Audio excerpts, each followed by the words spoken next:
Hello class, मैं professor विकास दुबे और DBMS lecture series का 26वां लेक्चर जहां पर हम जॉइन ऑपरेशन की बात करने वाले हैं। ये बहुत इंपॉर्टेंट मैं नहीं बोलूँगा क्योंकि ये पेपर में आने वाला है टॉपिक। ठीक है, तो आप इसको तैयार कर ही लें। इसका पहला ऑपरेशन आज अपन डिस्कस करेंगे, जॉइन ऑपरेशन होता क्या है और उसमें कार्टेशियन प्रोडक्ट की बात करने वाले हैं। तो जॉइन ऑपरेशन इन डीबीएमएस, देखें आप इतना तो समझ लें कि एक डेटाबेस के अंदर जब हम इंफॉर्मेशन स्टोर करते हैं तो वो इंफॉर्मेशन सिंगल टेबल में नहीं होती। सिंगल टेबल में क्यों नहीं होती वो भी आगे डिस्कस करेंगे, आगे आने वाली क्लासों में डिस्कस करेंगे हम कि सिंगल टेबल में क्यों नहीं होती वो इंफॉर्मेशन, बल्कि उस इंफॉर्मेशन को हम मल्टीपल टेबल्स में उसको स्टोर करते हैं। एक सिंगल टेबल की जगह हम 4, 5, 10, 15 अलग अलग टेबल्स में उसको स्टोर करते हैं। और वहाँ पर एक ब्रिज होता है जिसके मदद से, ब्रिज यानी कि जिसको मैं जॉइन यहाँ पर कहना चाह रहा हूँ, एक ब्रिज जैसा होता है by the help of which आप एक यूजर का प्रॉपर रिकॉर्ड चेक कर सकते हो। एग्जाम्पल के तौर पे अगर आप थोड़ा सा समझो तो यहाँ पर मेरे पास दो टेबल है, एक एम्प्लॉय टेबल है और यहाँ पर ई सैलरी टेबल है। तो यहाँ पर अगर आप देखो, अगर एम्प्लॉय का नेम पता करना हो तो हाँ ऑब्वियसली एम्प्लॉय टेबल में जाऊंगा तो एम्प्लॉय कोड 111 और उसका नाम शिव मेरे को वहां पर तुरंत मिल जाएगा। ठीक है, लेकिन ऑन दी अदर हैंड अगर मेरे को एम्प्लॉय का नाम ना जानना हो बल्कि एम्प्लॉय की सैलरी पता करनी हो कि शिव की सैलरी कितनी है, तो उस केस में मेरे को उस ब्रिज का यूज करना पड़ेगा। एक ऐसा कहना चाहिए, एक ऐसा ब्रिज का इस्तेमाल करना पड़ेगा जहां पर मैं एक टेबल से दूसरे टेबल पे स्विच कर सकूं, जंप कर सकूं। और उसके लिए हम क्या यूज करते हैं, उसके लिए ही हम जॉइन ऑपरेशन का यूज करते हैं। तो जॉइन ऑपरेशन में एक चीज होती है that is called a common column. यहां पर एक कॉमन कॉलम होता है। अगर आपको एक टेबल से दूसरे टेबल तक पहुंचना है तो you need a common column जिसके मदद से आप एक टेबल से दूसरे टेबल पे चले जाएं। जैसे कि यहाँ पर आप देख सकते हो, एम्प्लॉय टेबल है मेरे पास और ई सैलरी टेबल है। यहाँ पर एम्प्लॉय कोड और एम्प्लॉय नेम दो फील्ड हैं और ई सैलरी में हमारे पास एम्प्लॉय कोड और सैलरी दो फील्ड हैं। तो आप देखें यहाँ पर there is a common field that is employee code.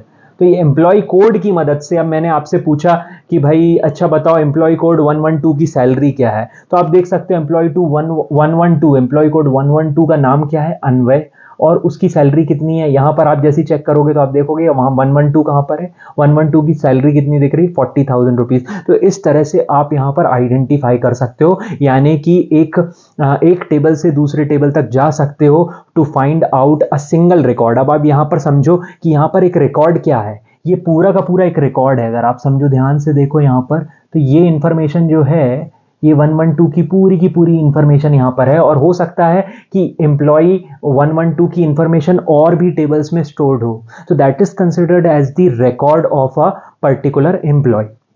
तो यहां पर देखें, आप जॉइन तो समझ गए होंगे, it combines related tuples from different relations. Related tuples, ये टपल हो गई, ये भी टपल हो गई, from different relation, different tables, यानी कि if and only if a given join condition is satisfied, if and only if a given join condition is satisfied। join condition आप धीरे धीरे समझते जाओगे, आप अभी अपन देखेंगे, ठीक है ना। जैसे जैसे जॉइन ऑपरेशंस पे हम जाएंगे वैसे वैसे हमको समझ आएगा कि किस जॉइन कंडीशन की बात कर रहे हैं, क्योंकि हर अलग अलग जॉइन ऑपरेशंस में अलग अलग तरह की कंडीशन होती है। अभी फिलहाल हम किसकी बात करने वाले हैं, एक नॉर्मल सिनेरियो मैंने आपको समझाया कि जॉइन का हम यूज क्यों करते हैं। अब अपन आगे देखते हैं, जॉइन का अगर शॉर्ट फॉर्म देखें आप तो क्या है short form, cross product with some condition. तो यहां पर अभी हम क्या, क्रॉस प्रोडक्ट तो अभी हमें मालूम ही नहीं है कि क्रॉस प्रोडक्ट होता क्या है, and we will check out about the condition की, कंडीशन कौन सी कंडीशन की हम यहां पर बात कर रहे हैं। तो देखते हैं अपन cross product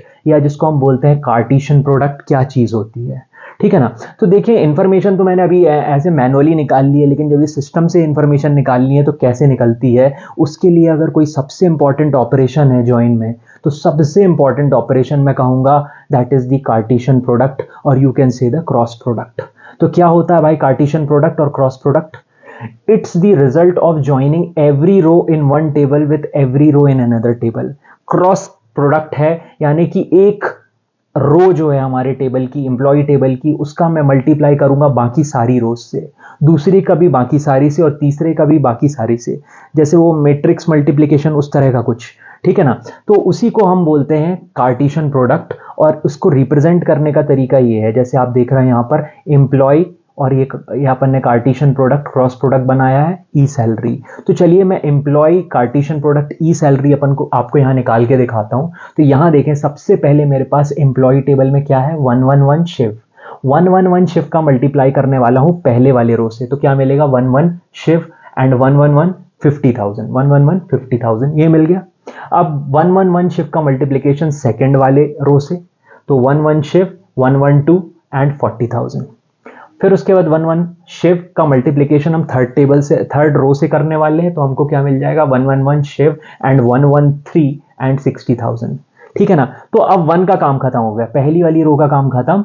now we will go with the second one. तो 112 अन्वय, तो 112 Anvay and multiply by the first one, 111 and 50,000। Again 112 Anvay, second is 112 40,000, 112 Anvay and 113 60,000। तो इस तरह से हमने यहाँ पर मल्टीप्लाई कर दिया, 112 का भी तीनों से कर दिया यहाँ पर। ये पहला तीनों से हो गया, फिर दूसरा भी तीनों से हो गया यहाँ पर। अब तीसरे की बारी, दैट इज 113। तो अब ये भी काम खत्म इसका भी। अब ये लास्ट वन 113 भानु, तो 113 भानु एंड 111 50,000, 113 भानु 112 40,000, 113 भानु 113 60,000। इस तरह से तीनों का मल्टीप्लिकेशन। तो आपको समझ गए होंगे, हर एक सिंगल रो का दूसरे रो से हमको मल्टीप्लाई करना है यहाँ पर, that is called the cross product. अब आप देखो यहाँ पर कि मुझे यहाँ पर क्या मिल रहा है।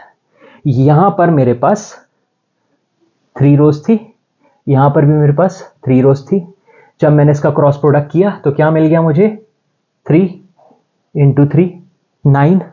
तो यहाँ पर कितना मिल गया, 9 रोज यहाँ पर मिल गई मुझे। ये देखें आप, 9 रोज मिल गई। अब देखिए भाई यहाँ पर क्या हो गया, सब गड़बड़ शड़बड़ हो गया, आपको समझ आ रहा होगा। यहाँ पर 111 शिव, अब अगर मैं देखो यहाँ पर, आप थोड़ा ध्यान से देखो तो शिव जो है, शिव की सैलरी 50,000 है। फिर शिव की सैलरी यहाँ पर 40,000 भी दिख रही है, फिर शिव की सैलरी 60,000 भी दिख रही है। सिमिलरली अन्वय की सैलरी 50,000, अन्वय की सैलरी 40,000, अन्वय की सैलरी 60,000, भानु की भी सैलरी 50,000, 40,000 और 60,000। तो यही कहला जाता है, इसी को कहते हैं हम रिडंडेंसी, जिसकी बात हम शुरू से कर रहे हैं। This is redundancy. जब हम इस तरह का क्रॉस प्रोडक्ट करते हैं तो हमको इस तरह से रिडंडेंट इंफॉर्मेशन मिलती है। तो ये जो रिडंडेंट इंफॉर्मेशन है, it turns out to be inconsistent information. तो आप देखें ये रिडंडेंसी क्या बनाएगी आगे जाके, इनकंसिस्टेंसी को डेवलप करेगी, जहां पर आप ये निर्णय नहीं ले पाओगे कि शिव की एक्चुअल सैलरी 50,000 है या 40,000 है या 60,000 है। तो आप ये कभी पता नहीं लगा पाओगे, ठीक है ना। लेकिन ये ऑपरेशन अपने आप में बहुत खास है, इसके बिना जॉइन परफॉर्म नहीं किया जा सकता। तो होपफुली आपको ये समझ आ गया होगा, आपको ये समझ आया होगा कि क्रॉस प्रोडक्ट क्या होता है। अब नेक्स्ट क्लास में अपन देखने वाले हैं विथ सम कंडीशन।